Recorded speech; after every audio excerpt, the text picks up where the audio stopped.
नमस्कार दोस्तों। Basic biology जो है क्लास 9 का हम फर्स्ट चैप्टर पढ़ने वाले हैं, फंडामेंटल यूनिट ऑफ लाइफ। ठीक है, फंडामेंटल यूनिट ऑफ लाइफ का मतलब क्या है कि आपका लाइफ जो है उसकी यूनिट क्या है। ठीक है, तो देखिए स्ट्रक्चरल यूनिट होता है और फंक्शनल यूनिट होता है, दो चीजें होती है। स्ट्रक्चरल यूनिट का मतलब यह है कि एक ऐसा पर्टिकुलर पार्ट जिसके अरेंजमेंट से या डिफरेंट उसी टाइप के पार्ट से मिलकर के किसी ऑर्गन का बना होना या किसी बॉडी का बना होना। ठीक है, तो अगर एक ही जैसे पार्टिकल से, एक ही जैसे छोटी छोटी चीजों से अगर मिलकर बना है तो उसका एक यूनिट, एक अकेला पार्ट जो है कहलाता है आपका स्ट्रक्चरल यूनिट। ठीक है, चलो ठीक। सेकेंड कहलाता है फंक्शनल यूनिट। ठीक है, फंक्शनल यूनिट का मतलब क्या है कि जो जितने भी बायोलॉजिकल फंक्शंस होते हैं वो एक सेल से स्टार्ट होते हैं, फिर वो इस तरीके से फैलता हुआ पूरी बॉडी में जाता है। तो सेल को हम लोग स्ट्रक्चरल एंड फंक्शनल यूनिट इसीलिए कहते हैं क्योंकि ये स्ट्रक्चर भी 1 बाय 1 सेल के अरेंजमेंट से बनता है और बायोलॉजिकल एक्टिविटीज भी 1 बाय 1 सेल कंटिन्यूअस आगे बढ़ती रहती है। ठीक है, इसलिए इसको फंडामेंटल यूनिट कहा जाता है। फंडामेंटल मतलब बायोलॉजिकल या जिसको फंक्शनल कहते हैं एंड स्ट्रक्चरल यूनिट। ठीक है, आज हम बात करेंगे टाइप ऑफ ऑर्गेनिजम्स। ऑर्गेनिजम्स जो हैं वो कितने टाइप के होते हैं। ठीक है, तो सेल के बेसिस पे टाइप ऑफ ऑर्गेनिजम्स। ठीक है, आपके ऑर्गेनिज्म है, ठीक है, लिविंग ऑर्गेनिज्म, उसको हमने क्लासिफाई किया है, बेसिकली क्लासिफाई किया है 2 क्लासेस में। ठीक है, फर्स्ट है आपका यूनिसेल्यूलर, ठीक है, और सेकंड है आपका मल्टीसेल्यूलर। अब ध्यान सुनेंगे, यूनिसेल्यूलर और मल्टीसेल्यूलर में क्या डिफरेंस होता है। ठीक है, यूनिसेल्यूलर का मतलब है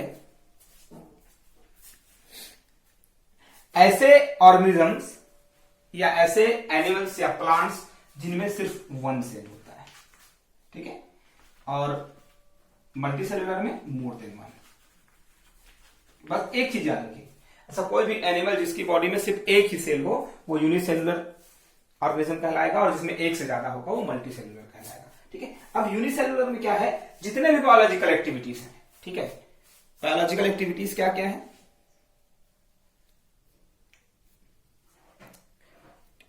कितने बायोलॉजिकल एक्टिविटीज होते हैं, ये लास्ट क्लास में क्लास 8 में आप पढ़े हैं बहुत अच्छे से कि कितने बायोलॉजिकल एक्टिविटीज होते हैं। वो सारे बायोलॉजिकल एक्टिविटीज मतलब मूवमेंट, मोशन,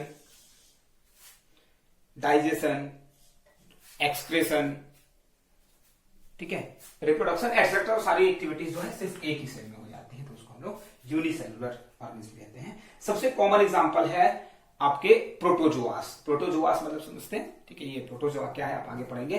बेसिकली जानिए अमीबा, पैरामीशियम एटसेट्रा, ये ऐसे एनिमल है जिनकी पूरी बॉडी, पूरी की पूरी बॉडी जो है सिर्फ एक ही सेल से मिलकर बनी होती है, एक से ज्यादा सेल उसमें नहीं होते हैं। ठीक है, एक पर्टिकुलर जो हॉल एनिमल है वो आपका एक ही सेल से बना होता है, उसमें सारी जो एक्टिविटीज हैं, ठीक है, वो एक ही सेल से होती है, मतलब एक ही सेल जो है हर एक्टिविटी को कंट्रोल करता है, तो वो यूनिसेल्यूलर होगा। ठीक है, सेकेंड जो है वो है मल्टीसेल्यूलर। मल्टीसेल्यूलर ऑर्गेनिज्म में क्या है, मल्टी का मतलब होता है मोर देन 1। ठीक है, ऐसे एनिमल्स या ऐसे प्लांट्स या ऐसे ऑर्गेनिजम्स जिनमें एक से ज्यादा सेल है, ठीक है, और एक से ज्यादा सेल से बनकर मिलकर के उसकी बॉडी बनी हुई है, तो कहलाता है वो आपका मल्टीसेल्यूलर एनिमल्स। ठीक है, अब इसमें क्या क्या आता है, बहुत सारे आते हैं, जैसे फंगी, प्लांट्स, एनिमल्स एटसेट्रा जो है सबके सब आपके मल्टीसेल्यूलर के अंदर आते हैं। अब इसमें क्या है, देखिए कॉमन चीज समझ लीजिए, यूनिसेल्यूलर में सारी एक्टिविटीज जो है वो एक साथ होती है, एक ही सेल के थ्रू, लेकिन मल्टीसेल्यूलर में क्लासिफाइड होता है, एक खास तरीके का जो सेल है वो एक स्पेसिफिक वर्क को कंप्लीट करता है, बाकी वर्क के लिए अलग अलग टाइप के सेल्स होते हैं। ठीक है, अब आते हैं सेलुलर डाइवर्सिटी। ये तो क्लासिफिकेशन हो गया, डाइवर्सिटी आते हैं, वो भी किस टाइप का, सेल्यूलर। ठीक है, सेलुलर डाइवर्सिटी जो है डाइवर्सिटी का मतलब समझते हैं डिफरेंस, ठीक है। तो एक सेल जो है दूसरे सेल से किस तरीके से अलग हो सकता है, ठीक है। तो सबसे पहला है शेप, साइज और नंबर, ठीक है। बात करेंगे सबसे पहले शेप के बारे में, ठीक है। शेप में अब देखिए हमारी बॉडी में ही देख लीजिए या किसी एनिमल की बॉडी में देख लीजिए, सारे एनिमल के बॉडी में सेम शेप के सेल्स नहीं होते, या हमारी बॉडी में सारे जो सेल्स होते हैं वो एक ही शेप के नहीं होते। तो एक सेल जो है दूसरे सेल से डिफरेंट हो सकता है, ठीक है। फॉर एग्जाम्पल देखिए अमीबा हो गया, ये एक ही बॉडी है, ठीक है। पैरामीशियम हो गया,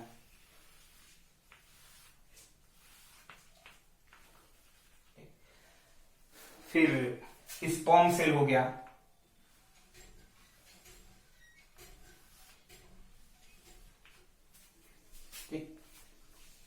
एग सेल हो गया, ओवम जिसको कहते हैं, ठीक है। तो ये सब क्या है, वो डिफरेंट डिफरेंट शेप के होते हैं। नर्व सेल हो गया आपका,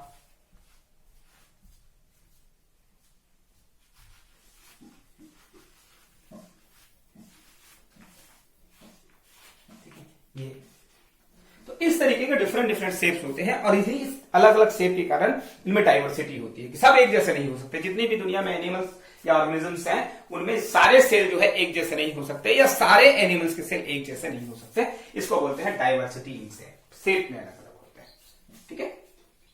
नेक्स्ट जो है वो है आपका साइज में, साइज मतलब समझ रहे हैं, छोटा बड़ा।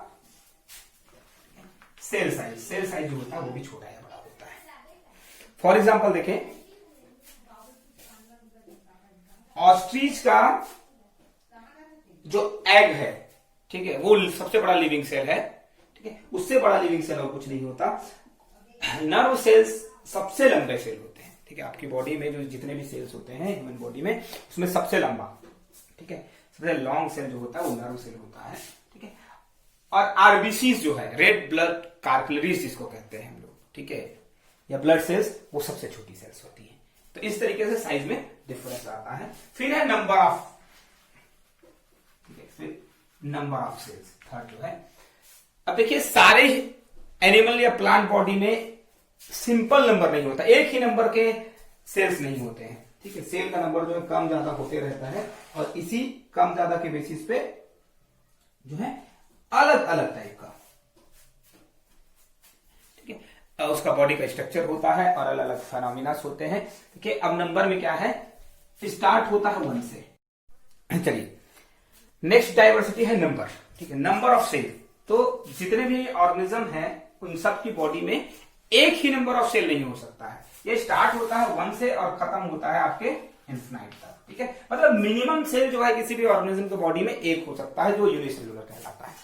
लेकिन जो मल्टीसेलुलर है उसमें नंबर ऑफ सेल्स जो है वो मिलियन, ट्रिलियन, ठीक है, एटसेट्रा हो सकता है। मतलब बहुत सारे हो सकते हैं जिनको बेसिकली हम नहीं गिन सकते हैं, ठीक है। तो ये नंबर ऑफ सेल के बेसिस पे डाइवर्सिटी होता है। फिर डाइवर्सिटी का एक और टाइप है जिसको कहते हैं on the basis of origin, ठीक है। On the basis of origin जो है,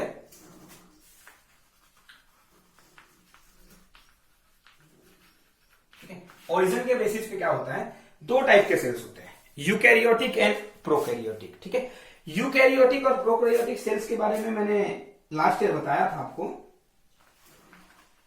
है ना, तो आपको याद होना चाहिए यूकैरियोटिक सेल क्या है और प्रोकैरियोटिक सेल क्या है, ठीक है। देखिए सबसे पहले बात करते हैं प्रोकैरियोटिक सेल्स। प्रोकैरियोटिक सेल्स क्या है,